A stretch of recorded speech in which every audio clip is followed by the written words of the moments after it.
feel like I'm redoing the same thing. I'm all about learning here on Gearhead 704. This is not a 7-cylinder engine. Ford Motorcraft wires. I don't think you're supposed to put your finger in here, I know that. And then we're gonna trim them to length, cut them to length. Hello and welcome to another upload, another episode of Gearhead 704. And what are we doing today? Of course, we are doing more SSP things, guys. I've got all my parts over here that I'm gonna be working with today. We've got some new spark plug wires, Ford Motorcraft. We've also got some NGK plugs now. I was gonna use Ford Motorcraft spark plugs as well as the plug wires, but we were looking at these heads. We've got the Trick Flow aluminum, got the dirty heads right here. Yeah, I still need to clean that, guys. But the recommendation, the Ford plugs we were gonna use, the Motorcraft plugs, they were not recommended for these heads. So I'm using NGK plugs. That's the plugs I've used before on my other car, Tar Heel Fox, that you saw in the intro there.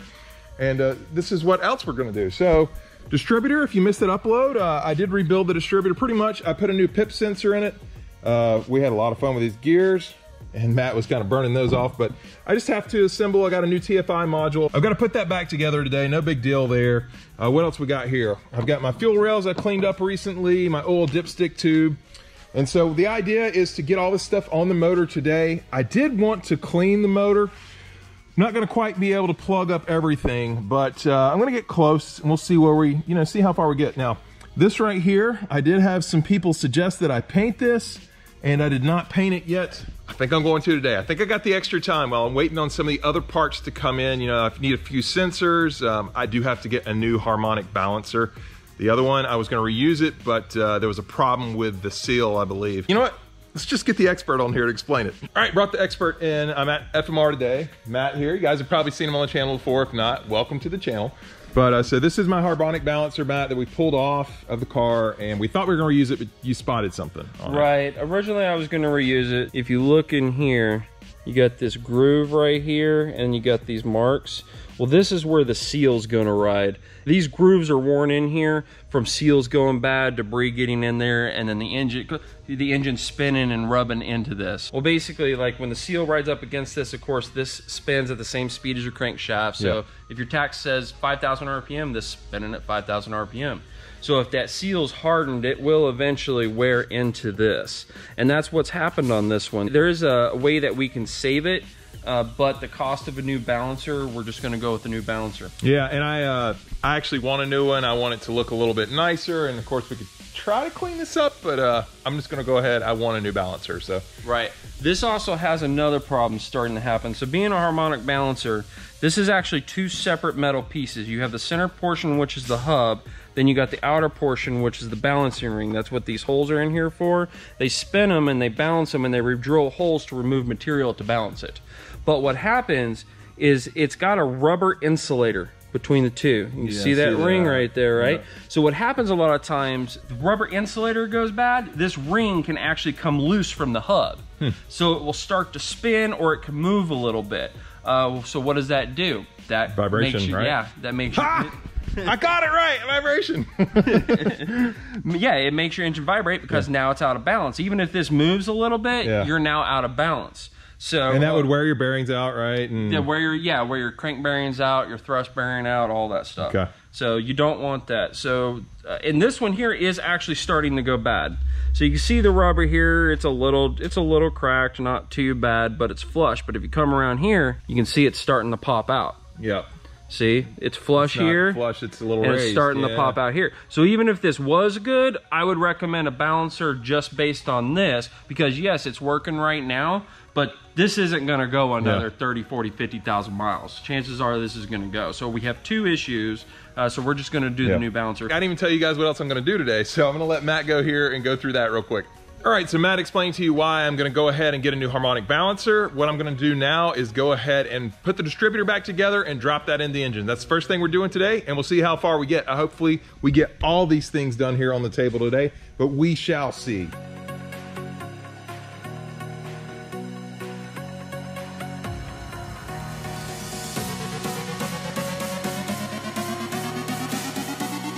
So I don't have the TFI module here yet. I thought I did, I don't. I think what I'm gonna do instead is I'm gonna go ahead and take the thermostat housing off and paint that next. Yeah, well, I'm still waiting on some parts. Let me go ahead and get this off. We're actually having a nice cool day here for once, so it's not too bright, not too hot. I'm enjoying it. North Carolina, even in spring, it starts getting hot quick. But what I have been doing for you guys is I did paint this. It's drying right now, but I painted the thermostat housing, and I really think it's gonna look pretty good. Of course, this part right here, that's gonna be where the hose is going, so I didn't really paint that. I'm not the perfect painter by any means, but it's gonna look better. You guys were right. I did sandblast these parts as well. This is my timer pointer. I cleaned it, sanded these. This is for the fuel rails, the safety, I guess this, I don't know if you call it a safety switch, or it'll basically keep the fuel rails from coming undone. It's like a safety clip. But yeah, I did that, sanded down those parts, cleaned them, sanded them down. I didn't really put that on video. Again, this is stuff you guys have seen before, and I feel like I'm redoing the same thing.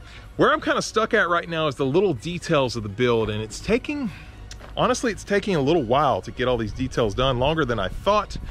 But it's a good thing in the long run. It's a good thing. I know that the car will be done right, but I'm trying to make it entertaining too. So that's where the challenge comes in. I'm gonna be skipping more things for you guys, and it's gonna be a little bit more vlog style probably. But yeah, thanks a lot for telling me to paint that. It's gonna look a lot better, and now I need to go get those spark plugs in. So that's what's next. I did get NGK plugs, like I said. I'm gonna gap them at 45. There's really no recommendation from TrickFlow. I looked all over the place. People are saying, you know, the stock gap on these plugs is like 54. People are saying, you know, you could go from all the way down 35 is what they come with. Some people run it at that. But apparently the closer the gap, that's more better for like a forced induction scenario, which I'm not doing on the SSP. It's just gonna be all NA. So we're gonna go with 45, and let me go ahead and gap those plugs.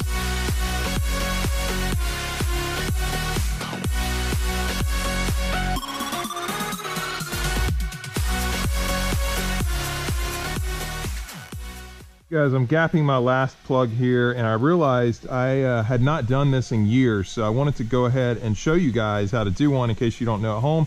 Got this spark plug gapper, and of course I got you guys on POV view right now. Start out, these should be at 35 to start out with. Slide it in here. Yeah, and it gets tight right there. You can see that right about 35. So what I'm doing here, when it gets tight, I'm prying on it just a little bit.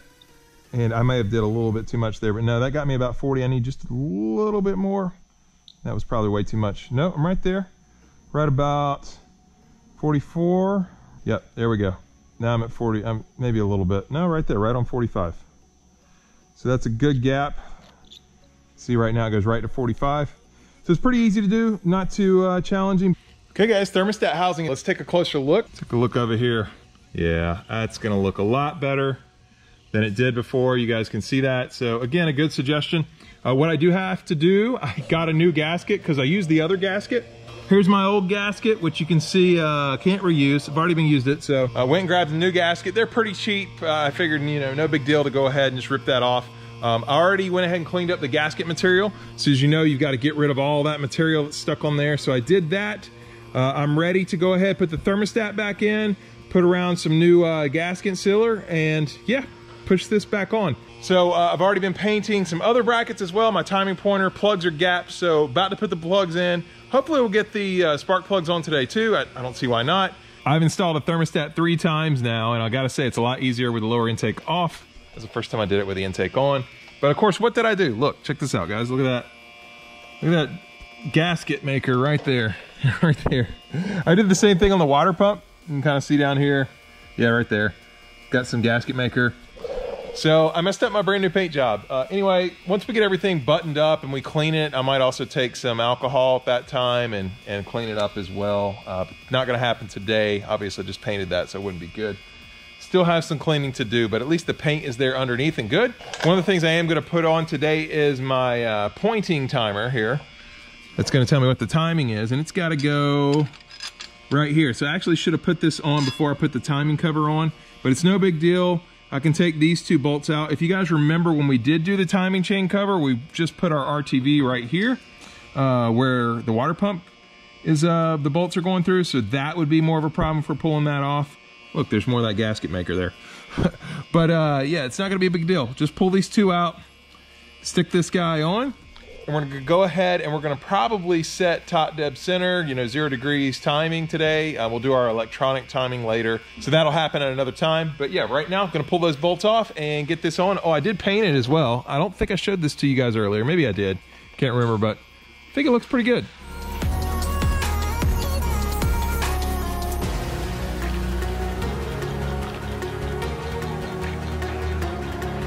All right, you may have noticed in the time lapse there, the balancer is going back on.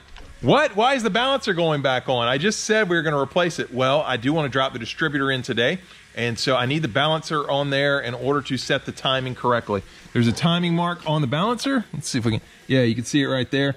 And so I'm gonna get this old balancer back on. That way I can go ahead, drop the distributor in at the correct place, and we will just pull this off later when the new one comes in. So I'm just using it right now for those purposes. What we're gonna do right now is just get this distributor set in the right spot. And you'll notice we got many teeth here. There's no index mark. There's no specific way mark to put it in. So the way that you do that is as the distributor spins, the rotor spins, and then right before it's gonna say like fire number 1 spark plug, this rotor is going to be just before number 1 spark plug wire. So if you go back to the cap, all caps have number 1 marked. Yep. Okay. So what we're going to want to do, the cap is notched with this thing right here. It's indexed with this notch and this groove lining up. So the cap can only go on one way. We want the rotor to be right before number 1 when we set it in there. We want it to be right about there. Okay. How do you determine where the engine is on number 1 to set it here? So what you do, this is why we put the harmonic balancer on there, so we have our timing pointer and our timing marks. When the timing pointer points at 0 degrees on the harmonic balancer, which is where we're at right now. Right, that's gonna put number 1 piston at top dead center. That means the piston is all the way up towards the top of the cylinder, or towards the head, and it cannot go up any further. Any more movement will start pulling it down. So as it's spinning, when the piston comes up the top dead center, one point it's going to be compression, the other point are to be exhaust. So if it's on exhaust, the exhaust valve is going to be open and you won't build up any pressure, and that's not where we want it anyway. For the rotor to hit number 1 spark plug, right at the top of the compression stroke, that's when it's going to fire to get your power. To find that, I just spin this over. Yeah, I feel air's coming out already. You can hear that. That's suction. Yeah. Okay, that's the suction. That's pulling in. Gotcha. That's pulling in. So that's actually going to be your power stroke. Okay. Okay. And then we're going to go back up. Yeah, I don't feel anything right now. You're not going to, because that's going to be exhaust. And then once it hits exhaust, it's going to do intake. So it's going down. You just heard that? Yeah. So it's actually coming back up on compression strokes. So put your finger back over it and you're going to hear. So now we're on the compression stroke. And if you notice right here, we're coming up on our timing marks to our timing pointer. Yeah, we sure are. So we know we're on the compression stroke. So once you figure that out, there's really no reason to put your finger over that. Then we're going to go ahead and get it spin right to 0. So right that piston should be, that's top dead center. It should be all the way at the top. Yeah, now. The piston is at the top of the cylinder on the compression stroke, 0 top dead center. So this is the point to where we know we're going to set the distributor. We want that rotor, and again, number 1 is right here, which lines up with this bolt, and we're going to want that rotor to be right before number 1. So if we get this stabbed in, we're going to get your orientation about like this, because this is where your ignition module goes. Right. And that faces we're getting one of those. right, and that basically faces the thermostat housing. We know the engine's where we want it to be. We just want to, when we get this distributor all the way down, we want that rotor. But watch. You see this isn't all the way down yet? Right. We're locked in the gear, but watch the rotor as I push it down. See that rotor turn? Yep, it turned. So what you're doing is you're locking into the gear, and when you lock into the gear, it's going to go ahead and seat in the gear, but it's going to go ahead and move while it meshes.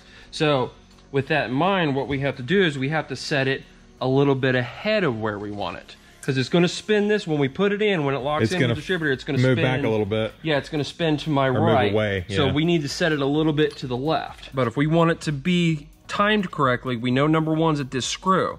So we need to have this a little bit ahead of the screw. So if you look straight down, the rotor tip is just before the screw head. But now we need to look at the orientation of the distributor. Yeah, our TFI module seems over too far. It's a little too far. So what we need to do is we need to set the rotor 1 more tooth that way. So we pull it back out. And again, I'm going to feel my tooth. I'm going to feel for the tooth. I'm going to spin it, and it fell back down. Now it just locked into the next tooth. So that should be good.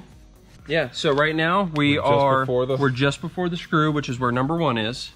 And we have the TFI module in a good location. That's gonna be the factory location. And there you go. So this is what we'll do is we'll spin it like this to bolt the module on, and then we'll spin it back right there.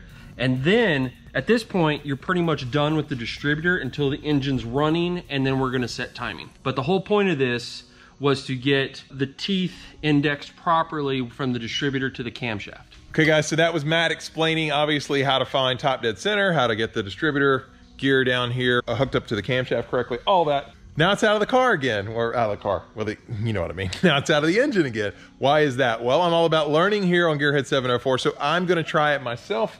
So I went ahead, pulled it back out. I'm gonna see if I can get that same way that Matt did. So let's try it out.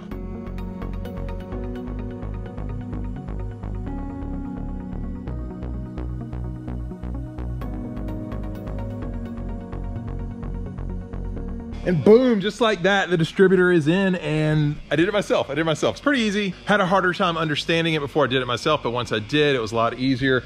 That was not too hard. Anyway, we're ready for spark plugs, but the one problem is, guys, how many plugs we got here? 1, 2, 3, 4, 5, 6, and I know Matt has one. He has one spark plug. 7. This is not a 7-cylinder engine, just in case you don't know. This is an 8-cylinder engine, so I'm missing a spark plug. The place where we got the spark plugs from, they actually just gave us these boxes that's supposed to have 4 each, and of course there was one missing. Anyway, that's how it goes. I'll find another plug, find another NGK plug, but yeah, for now, I'm gonna try and go ahead and put in as many as I can.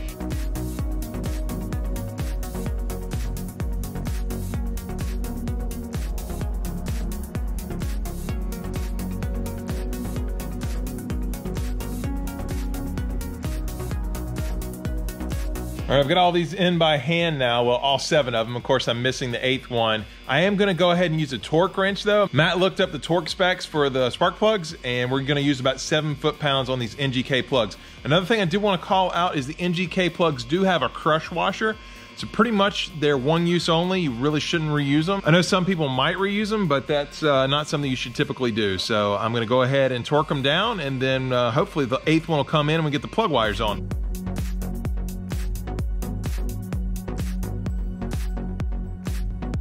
Okay guys, spark plugs are in. It is now time for wires. Obviously I got my distributor cap here and my little cheat sheet on the firing order. You can look this up online anywhere, but what I've got over here, I've actually got Ford Motorcraft wires, which I'm pretty excited about. And I've already laid my wires out here. I've got my longer wires toward the back, shortest to longest. These are very good quality. So I'm gonna go ahead and put those on, and then we're gonna trim them to length, cut them to length. We're gonna make it look perfect. That's what we're doing. I'm gonna do that in time lapse, but I'm gonna go ahead, mock them up first, get my links figured out, and then yeah, Matt's gonna show me. I mean, I got this handy tool right here. I don't think you're supposed to put your finger in here, I know that. All right, well, there we go. And yeah, it's gonna be pretty cool, the way the plug wires are gonna look. That's what we're doing here. We're getting everything ready to go so that when we drop it in the car, it's basically time to turn the key and get going. So that's why we're doing all these steps now, even including putting the plug wires on outside of the car.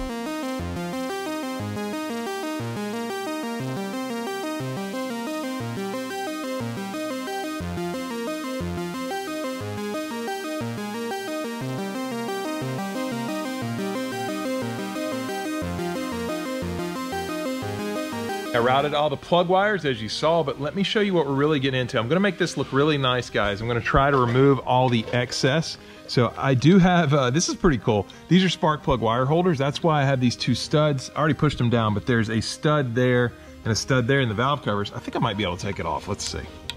Yep, there we go. So there's these studs. This is to help you route the wires so it looks nice and clean.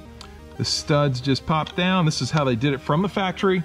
I'm going to go ahead, get the wires exactly where I want them, and then I'm gonna cut part of the wire out, and I'm gonna have to put this into the boot. I'm gonna move it down, cut the wire out. Let me show you guys that. First thing I'm gonna do is get the plug wires exactly where I want them. So I'm gonna start by doing that, and then I'll show you guys how I plan on cutting this.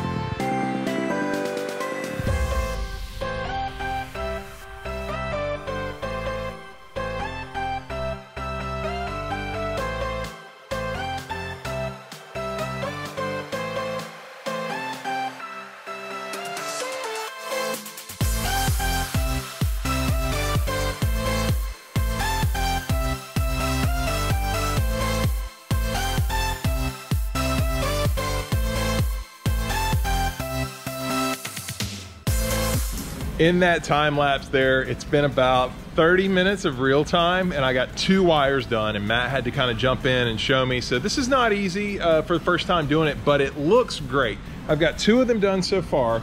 I've got number 1 and number 4, and you can check those wires out. The length on them is awesome. It's gonna be really clean. I've got to do the others. I don't know how much of that I'm gonna time lapse, so I'm gonna try and give you guys the basic steps of what I'm doing here. I'm gonna go back to the POV, and I'm gonna highlight just a few steps I'm doing to actually crimp and cut these wires. So let me do that, and then the rest of them I'm just gonna bang out really fast. Oh, by the way, guys, I did get a new oil filler cap from Fox Resto. So you get these here for $13.95. Now I won't drop anything down in there. First thing I wanna do to make it a little easier is get the boot off, which it comes off pretty easy that way. And we're gonna try to cut it around here, right where this one's easy. It's got a number right there, so that'll help me. Got my cutting tool. So I'm gonna do that, and then I'll cut to the next thing for you guys. Well, one thing I did forget to mention, I did plug these holes with tape. You wanna make sure that you don't have anything where you can drop some of the stuff down into the motor. Also, it's easier to go ahead and cut this connector off. I found for me, it makes the wire in the middle that we're not gonna cut come out a little easier. So that's cut off. The black is the core wire. That's what you're not cutting. Yeah, there's a core wire in here. So this tool is only getting rid of the sheathing. Well, look, you can see that core wire right there in the middle. It's not going to cut that part. It's only going to cut everything else out. So that's what we're trying to get rid of. Okay, and I got that part of it off. As you can see, I didn't want to show you guys all that, but this is what you are left with here, this black wire in the middle. Now what I want to do here is, obviously this is going to go on, but I need this wire to connect through. So the way we're going to do this, we're going to fold it under here, push it up. And one thing I didn't do is you probably need to go ahead and crimp these down a little bit, or at least I do. Do that right here on the end. This tool, just bend it a little bit closer. Whoop. That's why I got tape in there, guys. So I don't drop that down the middle. Tighten that up a little bit. Got that got a little bit tighter. You bend this, you want this wire here in the middle, same side as your connector. Stick it together like that. And once you get it in the tool, this particular tool, it's like the 3rd hole. See, I'm not going to do it all the way this time. Give you guys an idea of what it's like. That, and then you would crimp that down together. It's the basic steps. I want to cover that with you guys. I'm going to go ahead and finish this one off and do the other 5 after. So I've got 6 left. Let's see how fast I can knock these out.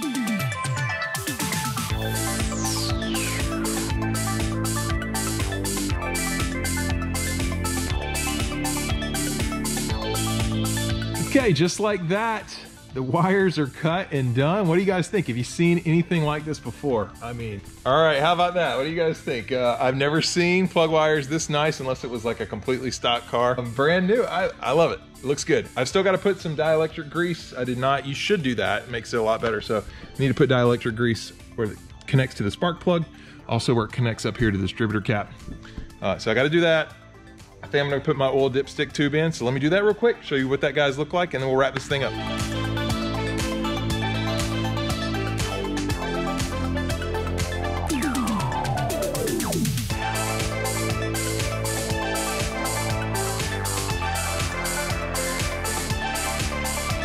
And check that out, guys. I finally have a dipstick tube. I finally have a way to check my oil. I have not had a way to check this oil. It's oiled in this car since I bought it. So that's pretty neat. I think the paint job matches. You know, you see my valve covers here. Looks good. And the plug wires, Matt's been working them. He's been tweaking them a little bit. They look pretty good. Now, we are supposed to have a boot here, which would get rid of a little bit of this gap right here. But man, I think this is really good. So a lot of how-to stuff today. I'm pretty excited. The motor's coming together. Honestly, I wish it was going a little bit quicker, but it is going how it's going. We're doing it the right way. It's taking some time, but you know what? That's okay. So I hope you guys are enjoying this. Let me know what you think about it. This is very much real, very much how-to, real speed, and I'm just sharing it with you guys, having fun. Hope you're enjoying it, so let me know. That's gonna be it for this video, or this upload, whatever we're calling it. That's it for this today. So if you enjoyed the video, as always, please hit the like button because that helps me out a lot. If you're stopping in for the first time, please subscribe because I upload 2 times a week, every Sunday and Wednesday. And yeah, that's pretty much it. Well, just hit my motor there. Anyway, we'll see you guys next time on Gearhead 704.